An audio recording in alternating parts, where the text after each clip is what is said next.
He de dicir que soy más de películas que de series. Si casi, el formato de las miniseries convence un montón, sobremanera para faer un fin de semana de maratón. Por eso, güey, volvemos con otra miniserie, esta vegada de ciencia ficción. Güey, agüellamos Devs. Una ingeniera informática investiga los secretos del Departamento de Desenvolvimiento de la súa empresa, puesto que cree que ella es responsable de la desaparición del so novio. El director de Ex Machina y Aniquilación atrévese esta vegada con una serie que, a pesar de ser un pouco mala de digerir nos sos primeros capítulos, el so pausado desenvolvimiento ayuda a xenerar unha maior atmósfera de suspense. Sorprende la so banda sonora, aunque no tanto la actuación de ciertos personaxes.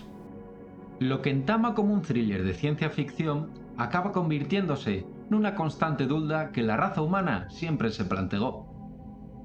¿Somos dueños del nuestro futuro o los nuestros actos tan preestablecidos? La apuesta de Devs ya ambiciosa, aunque yo creo que encaixara mellor nel formato de película. Si casi, ya una serie peculiar que merece la pena ver. Si ya la viste, cúntanos nos comentarios qué te pareció. Vémonos nel siguiente capítulo, aquí, en Play Presta.